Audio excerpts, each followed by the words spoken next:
غزوہ مستلق سے پہلے ایک اور واقعہ پیش آیا اور اسے کہا جاتا ہے بیر معونہ کا واقعہ۔ یہاں بھی تقریباً 70 اصحاب جو ہے وہ شہید ہوئے، اور ہوا یہ، نجد ایک علاقہ ہے موجودہ جو ریاض اسے کہتے ہیں، اور یہاں کا ایک سردار تھا ابو برا، وہ آیا خدمت اقدس میں اور آ کر اس نے کہا کہ آپ اپنے ہاں سے کچھ اصحاب روانہ فرمائیں جو دین کی تبلیغ کریں اور لوگوں کو دین کی تعلیم دیں۔ تو آقا کریم علیہ السلام نے فرمایا کہ تمہارے ہاں نجد میں عامر بن طفیل، حضور نے فرمایا وہ مسلمانوں کا بڑا سخت دشمن ہے، اور مجھے خطرہ ہے کہ اگر میں اصحاب بھیجوں تو وہ کہیں اسے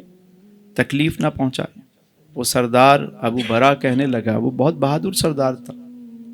اور اس کی نیت بھی غلط نہیں تھی۔ اس نے کہا میں آپ کے ساتھیوں کی ضمانت دیتا ہوں، اور میری آپ سمجھتے ہیں کہ بڑا سردار میں ہوں، تو میرے ہوتے ہوئے کوئی اور قبیلہ ایسی حرکت نہیں کرے گا۔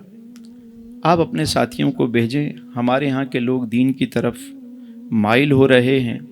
تو جتنے اصحاب زیادہ جائیں گے اتنی زیادہ دین کی تبلیغ ہوگی اور لوگ مسلمان ہوں گے۔ حضور علیہ السلام نے جب اس نے ضمانت دی تو آپ علیہ السلام نے اصحاب صفہ میں سے 70 اصحاب چنے جو بہترین قاری تھے، انہیں قرہ کہا جاتا تھا، اور وہ اصحاب صفہ پہ ہی رہتے تھے۔ اصحاب صفہ آپ کو معلوم ہے کہ وہ ایک چبوترا ہے، جب مسجد نبوی شریف میں ایک چبوترا بنا ہوا تھا، وہاں وہ اصحاب کے جن کے پاس رہنے کو جگہ نہیں ہوتی تھی تو وہ وہاں آ کے رہتے اور دین کی تعلیم حاصل کرتے تھے۔ یعنی اسلام کی پہلی درسگاہ تھی، پہلی تربیت گاہ اور درس گاہ اصحاب صفہ کہلاتی۔ مگر ان اصحاب کا معمول الگ تھا۔ وہ 70 اصحاب وہ تھے کہ جو دن میں حضور علیہ السلام کی خدمت میں صبح میں وہ حاضر ہوتے، تعلیم حاصل کرتے، احادیث یاد کرتے، جو قرآن کی آیتیں نازل ہوتی ہیں انہیں حفظ کرتے، اور اس کے بعد دوپہر کے وقت دن میں وہ نکلتے اور جنگل میں چلے جاتے اور جھاڑیاں اور لکڑیاں جمع کرتے اور لا کر اسے بیچ دیتے، اور اس سے جو رقم ملتی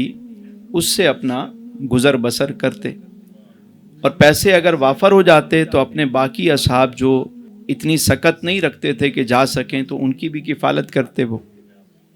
کچھ ساتھیوں کو جن کو چھوڑ کے جاتے کہ ہم جا رہے ہیں اور حضور کچھ ارشاد فرمائیں یا حضور کو کوئی ضرورت پیش آئے تو تم ان ارشاد عالیہ کو سننا، اور ہم آئیں گے اور اسے ہم بھی نوٹ کر لیں گے، ہمیں یاد کرا دینا، تم یہیں رہو، تمہارے لیے ہم بندوبست کر کے آتے ہیں۔ لوگوں کے سامنے ہاتھ نہیں پھیلاتے تھے، اور جو لکڑیاں لے کر آتے تو کاشانہ اقدس میں جتنی لکڑیوں کی ضرورت ہوتی تو وہاں بھی پیش کرتے، اور باقی بازار میں بیچتے، اپنا گزر بسر کرتے۔ میں حیران ہوتا ہوں جب سیرت کو پڑھتا ہوں اور دیکھتا ہوں کہ اسلام کا پہلا مدرسہ، پہلی درسگاہ اور اصحاب صفہ کی تربیت میرے حضور نے کیسے فرمائی کہ کسی کے آگے ہاتھ نہیں پھیلاتے۔ حضرت ابو ہریرہ رضی اللہ تعالیٰ عنہ ارشاد فرماتے ہیں کہ بسا اوقات بھوک اتنی زیادہ ہوتی کہ میں سم ٹائم ایسا بھی ہوتا کہ میں پیٹ کی آگ بجھانے کے لیے، پیٹ کی گرمی کو ختم کرنے کے لیے میں مٹی پر پیٹ کے بل لیٹ جاتا تاکہ زمین کی ٹھنڈک سے پیٹ کی گرمی ختم ہو، لیکن کسی کے آگے جا کے دستے سوال دراز نہیں کرتا۔ یہ میرے حضور کی تربیت تھی، اور یہی مسلمانوں کی کامیابی تھی کہ اوپر والا ہاتھ نیچے والے ہاتھ سے۔ میرے حضور کی ساری زندگی، پوری تعلیم جو ہے وہ دینے پر ہے۔ سوال کرنے کو اسلام پسند نہیں کرتا، اس سے خودداری اور خود ہی مرتی ہے، اور یہی تعلیم تھی۔ آپ دیکھیے کہ اصحاب کا طریقہ، اور آج بھی میں دیکھتا ہوں کہ جو بچے تعلیم کے ساتھ ساتھ کوئی نہ کوئی فن سیکھتے ہیں وہ زندگی میں کامیاب ہو جاتے ہیں، اور جو خالی ڈگریاں لے کر نکل رہے ہیں بعد میں وہ کیا کریں گے؟ آگے اتنی جابس ہیں نہیں، ویسے بھی ڈگریوں کا دور اب ختم ہو رہا ہے، ڈگریوں کا دور اب ختم ہو رہا ہے، اب اسکلڈ لیبر چاہیے۔ آپ کو کیا فن آتا ہے، اب کام کی قدر ہے، کوئی کام والا بندہ چاہیے جو اپنے کام، اپنے فن کو جانتا ہو۔ تو اگر تعلیم کے ساتھ ساتھ بچہ کوئی فن سیکھتا ہے، کوئی کام سیکھتا ہے، چاہے وہ دینی تعلیم ہو چاہے وہ دنیاوی عصری تعلیم ہو، تو یہ بڑا ضروری ہے، اور یہ حضور علیہ السلام کی سیرت سے، صحابہ کے طریقے سے ہمیں یہ بات معلوم ہوتی ہے۔ تو وہ صحابہ جو رات میں عبادت کرتے، دین میں خدمت کرتے، قاری قرآن تھے، وہ 70 اصحاب جب نجد کے لیے روانہ ہوئے تو وہاں جو عامر بن طفیل تھا، مشرکین میں سے جو سردار تھا، میرے آقا کریم علیہ السلام نے اس کے لیے ایک لیٹر، ایک خط لکھ کر اپنے ساتھیوں کو دیا کہ یہ جا کر تم انہیں دینا۔ تو جب صحابہ وہاں پہنچے بیر معونہ پر، اور جو قافلے کے سالار تھے وہ لیٹر لے کر عامر بن طفیل کے پاس گئے، وہ بیٹھا ہوا تھا، آپ سفیر بن کر گئے اسلام کے، اور جا کر پیغام رسالت، حضور کا پیغام دیا، دعوت دی، اور وہ خط پڑھ کر سنانا چاہا، لیکن اس نے جب یہ دیکھا کہ دعوت دینے آئے ہیں مجھے، اور جیسے ہی صحابی نے خط پڑھنا شروع کیا تو اس نے پیچھے کھڑے ہوئے شخص کو اشارہ کیا، اور اس شخص نے نیزہ جو ہے صحابی رسول کے پیٹھ میں پیوست کر دیا، اور جیسے ہی وہ نیزہ دوسری طرف سے باہر آیا اور خون کا فوارہ نکلا تو امیر قافلہ نے وہ خون اٹھایا اور اپنے چہرے پر مل لیا اور فرمایا فزتو بربک الکعبہ،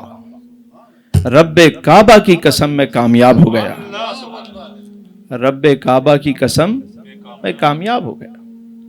یعنی جب انہوں نے دیکھا کہ میری شہادت کا وقت آ گیا ہے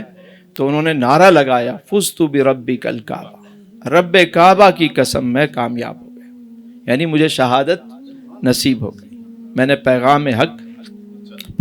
صحابہ کا یہ جذبہ ہوتا تھا۔ یہ صحابی رسول جب شہید ہوئے تو باقی اصحاب کو انہوں نے تلاش کیا، اور 70 کے 70 اصحاب کو بھی انہوں نے شہید کر دیا۔ ایک صحابی کو یہ کہتے ہوئے عامر بن طفیل نے چھوڑا کہ میری ماں نے منت مانی تھی کہ غلام آزاد کرے، تو جاؤ میں تجھے آزاد کرتا ہوں، کہ اوپر کے بال کاٹ کے ان کو چھوڑ دیا۔ یہ دیکھیے کہ صحابہ کرام کی قربانیاں دیکھیے۔ جب بیر معونہ کا واقعہ پیش آیا، اس سے پہلے واقعہ رجی آپ نے سنا، اب یہ واقعہ، لیکن میں یہ سمجھتا ہوں اور حقیقتاً بھی ایسا ہی ہے، بیر معونہ کا